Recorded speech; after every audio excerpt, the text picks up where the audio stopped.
Hello, hello. Welcome. Thank you very much, Samantha, for starting off this session. Um, Welcome and thank you very much for joining this month's version of uh, the monthly webinar that I like to do. The previous 2 months were around uh, the trends for this year, then about the update in data privacy and data governance and what we're seeing in the market. And this one's around upskilling your team and your data team and your key data advocates across your organization. And a lot of that is around making sure that they're ready for the year ahead or the next couple of years ahead. So we're going to recap quickly those trends for 2024, then talk about who are you actually trying to upskill. Then we're going to talk about collecting some of your stories and using advanced analytics into the roadmap and upskilling people around what that is and how to do that. And then understanding how some of the concepts and data are tricky to normalize across your organizations. There'll be some time at the end for questions if you have them. So the usual slide from me around being in this industry for a long time, liking the thought leadership element that I'm able to provide with these webinars. And you'll notice that if you've been to our previous webinars, my picture has gone this time. Mainly that's because in that picture I had here, in this version of me, I accidentally had the clippers come off my hair, my clippers on the other day, and it shaved the bald spot, so I had to cut the rest of it. And so I didn't want a reference picture of my old me on the screen at the same time. I wanted everyone to have the illusion that this is what I always look like. So to go back to the trends for 2024 that we talked about a couple of months ago, well, we see then from the trends from both Clipfolio and very much resonating with what we're seeing from Gartner's trends for 2024, almost identical, are the trends of the AI revolution, the advanced analytics tying into the growth of generative AI that we've seen over the last 18 months. We're seeing a move towards more greater need for data literacy across your organizations as users get access to greater sets of data to solve business problems. There's a need to take the business up along the journey of upskilling themselves in how to be literate and how to use data in an effective way. Then there's an increasing need to understand the security challenges, people trying to access into your network and trying to use that information that we've seen recently across some organizations like MediaWorks. The increasing challenges of trying to stop people being able to send emails with attachments, for example. There's an emergence of new data products in both internally trying to use your data to achieve new products that you can take out to the market, as well as new products being available to access your data in new powerful ways to get outcomes. And there's really a focus on achieving more with the data that you already have, the data that you've made available into your modern data platform over the last few years, now taking advantage of that to say, instead of increasing that data or focusing on that, let's focus on getting the outcomes from what we've already made available. And then evolving the data team so that they're not just around maybe data engineers and data visualization people, but more specifically leaders in the business around how to use data and how to use that, and really being able to engage with the business to be enablers of the data. So one key thing is really understanding who are you trying to upskill. This is around upskilling your organization and your data team to make sure that they are really on the forefront. And one thing that happens is that in organizations, we see a lot of people take on the assumption that the knowledge that they have already is assumed to be sort of similar knowledge across the organization.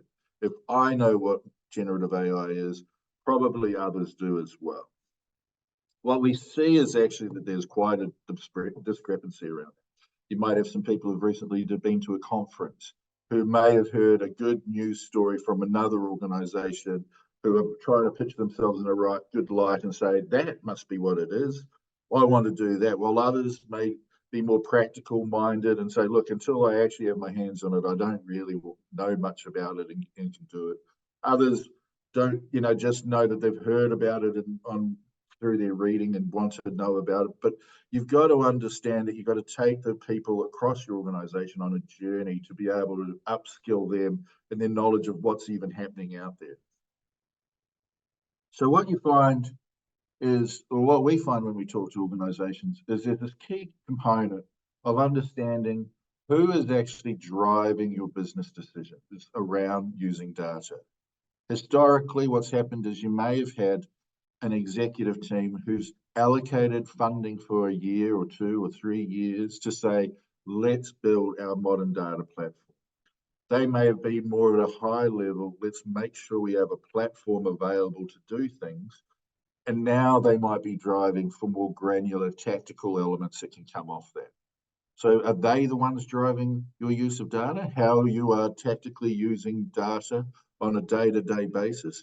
Are they driving your next work streams that you're working on? Or is it your wider business? As they start to use data, are they the ones driving the list of priorities into your workflow? Or is it maybe your data team themselves? Are they prioritizing a key component of theirs and coming up with things that are working through their backlog? So you've got to understand where your drivers are, who's actually driving your use cases. And so then you need to upskill them first as a priority to make sure that they are aware of what is happening in the market and the trends, and then having others follow alongside. The key is these days, post-pandemic, is the customer. The customer is really where you want to be able to focus a lot of your attention. They should be driving a lot of your use of data because they're the ones who are demanding you have competitive offerings in the market, you have difference makers, you have a reason for them to come to you rather than just stay in a status quo approach. So the customer is often a driver. And so what you need to do is upskill your customer in the way that you can present data to them. And their perspective on things is interesting, not just the customers, but your internal teams as well.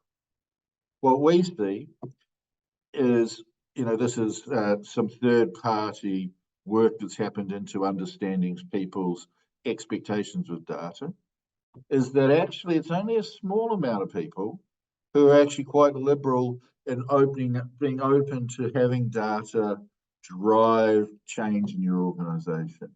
That's internally and externally. With your customers and internally, only 13% are like, yes, I understand this, the risks there, and I'm happy to take those on board. There is the largest individual group are the tolerant. They understand that there's risk, but they're open to that trade-off. There'll be some advantages and there are some negative potentials, but we understand those and are part of it.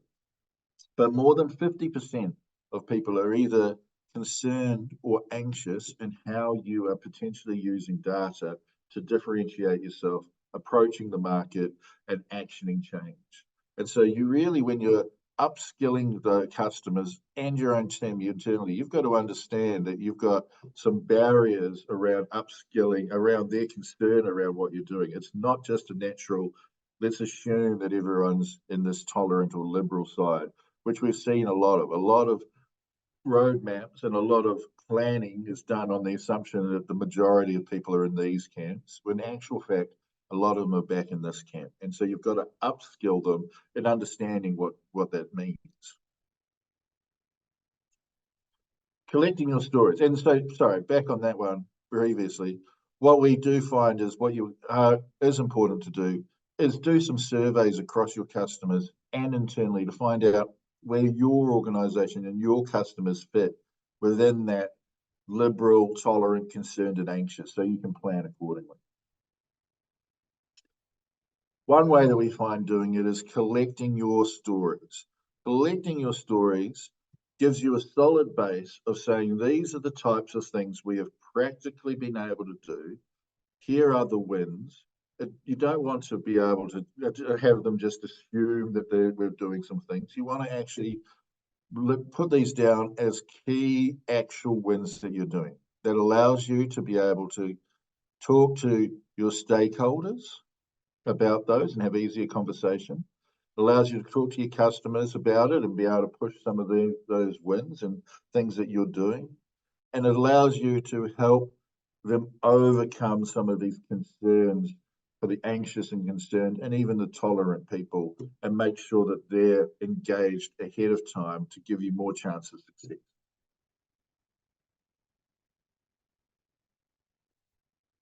And so then when we find we're looking at advanced analytics side of things, this is a key area where um, upskilling is really important.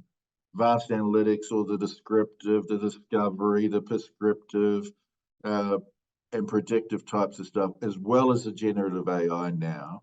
You really need to be able to put that into your roadmap and be more granular with how it breaks down. We talked about that a couple of months ago. But really, what we're finding is you need to start being able to put those types of advanced analytics together and put a practical story together on what you could achieve, not necessarily what you have done. That doesn't necessarily mean you have had to have done these things. But what we find is it's important to be able to go to each of these types and be able to sort of visualize an example for your organization of what that advantage could be. Then it allows you to be able to communicate that within the teams to stakeholders, the advantages and what it is, with a much more granular, actualized use case potentially there. This really makes it easy for them to be able to understand the concepts rather than just a concept of machine learning. What does that mean? You can talk about the actual use cases you could achieve with it, and that's a really good way of upskilling them in the verbiage of it and the types of outcomes that they could get. What we also find is when you're trying to upskill them, something like generative AI, advanced analytics, new types of data governance processes, all of these things, data privacy, data security, etc. The concepts or the new concepts that you're trying to get them to teach are quite difficult and tricky to normalize, make it feel part of their verbiage and language. You can start with those stories. You can start putting them into the advanced use cases and trying to put some of your practical use cases in there. But when it comes to something like ChatGPT, for example, or generative AI, there's plenty of other examples, but like using the most common word, ChatGPT, in that space, what we find is that a lot of times, a lot of the people that we're talking to really are at this phase over the left-hand side of what is it? What does actually this mean for us? What can we use it for? How will we use it? What types of business problem would it actually be useful for? And what are the risks of actually using it? The risks and the type of business problems are the hardest part for organizations and individuals to really get their head around. What actually are we going to try this for? What we see has happened over the last year or so is that organizations just give it a go. What we'll try is an experiment on it and play with the tools. We'll let doer in this case, or someone who's got some skills, to play with it and see they can tell us how we can use it. And we've seen that's been a pretty poor way of upskilling the team. What happens is something like these advanced analytics types, or the data governance types, or the generative AI, etc. You really need to go back to the start and make sure that you are using those to tackle a right type of business problem. Something that when you then go and try and prove it, you can validate your assumptions or not.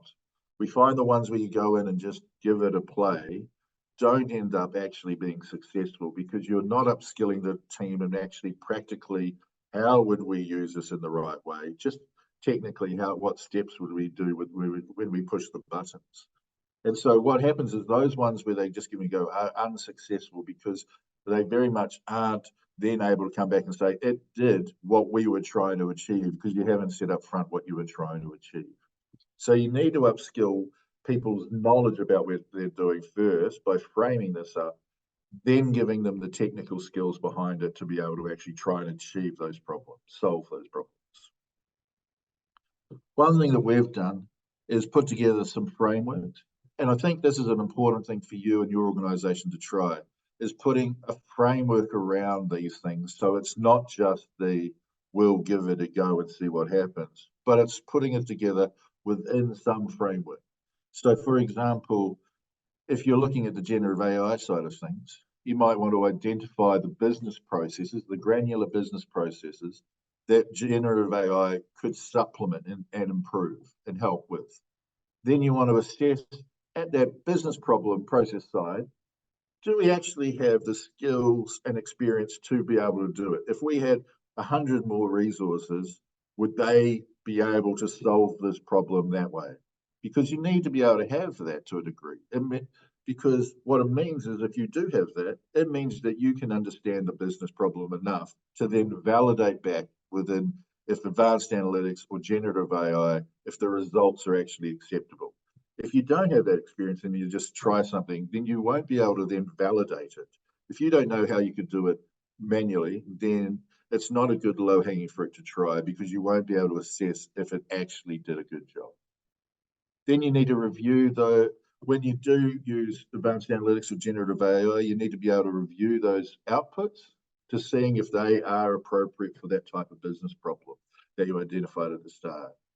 Once that is, you're able to need to prioritize that over other ones. You need to build it and then store that information so that you can review that and say, okay, this was the outcome of the advanced analytics or the Gen AI. We need to be able to store it so that we can reference it later on and measure against it. You need to maintain it and measure it, etc. That suddenly gives you a framework. It doesn't say what you're specifically doing in that space and technically, but it gives you a framework for you to be able to work on those problems rather than just give it a go. And this is a great way of upskilling your team by having this framework in place or something similar to this. It allows your team to be able to upskill and your organization to upskill in working through that framework rather than necessarily giving them a technical training course to then say, okay, they're now able to do it. They need that framework to be able to do that within. And so this is a little bit different from upskilling around just courses. You can find technical tool courses to do all over the place. This is more around putting your organization into a space where they've got a framework to then leverage that technical training that they do. You also need to make those materials available, a framework in there, those stories that we talked about earlier, capturing some of those advanced analytic use cases that you could potentially have. Put all of those things up into a portal. Make them up there so that everybody can quickly go there. What things could we do with advanced analytics? They can go to the portal and see some of those things so that can stir their imagination. How would we potentially use generative AI? Make this framework or something equivalent available so that they can see those steps and how to do it. These things, as well as the technical training that you might make available to say, this is how we do machine learning on Azure, needs to be up on the portal so people are able to access it who have the interest, the ones that are potentially more in that tolerant and accepting liberal space, and the ones that are in the other space, the anxious side of things and the concern, have the opportunity to learn about it first, so they reduces their concern and anxiety.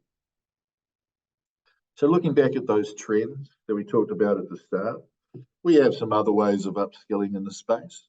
In the AI revolution side of things, we have, of course, what we talked about before, which is capturing some of those stories in there. So you've got something to be able to skill and put in place to be able to have a leverage point for people to upskill themselves in the types of use cases and how that could apply to your business. We have, through Altus and other places, but Altus are very good, data literacy programs, which is all around how to upskill your team in being able to be data literate and using data to explore solving problems. We've got a whole program here with specific courses lined up that you can go and access. That's on our website. Go have a look at that. security challenges. We have some historical webinars. We've got some posts, some blogs, and we've got some experts in the space, like Charles Tiariki, who understands how to frame up some of the processes around your business, around making sure that you've got some security lens on the risks involved with some of these spaces like advanced analytics. We have some approaches with things like data-driven design think around identifying new ways with your data to come up with new lines of business and upskilling yourself in how to try to experiment and innovate with that data.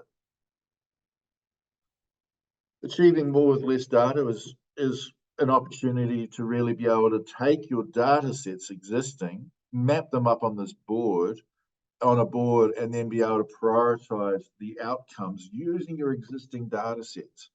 Less around, you can still bring in more data sets, but there needs to be in a picture of being able to say, let's look at what we already have available and let's try and actually prioritize what we could do with that data. Use that data existing for greater outcomes. And then there's really that move towards taking some of those more traditional roles and moving it up more towards an outcome focused and being much more around that evangelist, using data ethically, etc., across your organization. So that's it from my webinar today. It was sort of a short one, but it's really around making sure you understand your types of users in the organization, who's actually driving your use of data. Is it your executive? Is it your customers? Are your business users? Or is it your data team trying to, on the front foot, move towards the future state and getting people along that journey?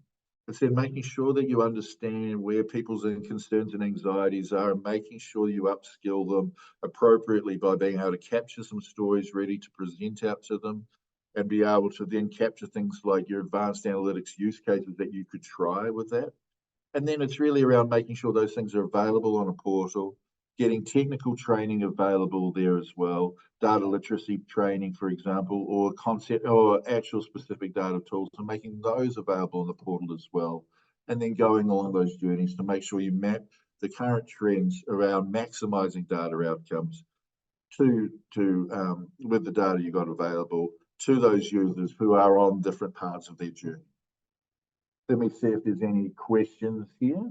I don't have any questions at the moment. If you do have a question, throw it into the Q&A part. Hopefully my poorly shaved head was not too much of a distraction for you. I had some joshing from Samantha Swain beforehand, but by the next webinar, hopefully we'll grow back to a lovely poof, as it were. All right, no more questions, I see. So thank you very much for your time. Hope you have a wonderful day, and I'll talk to you all again later. Thank you very much.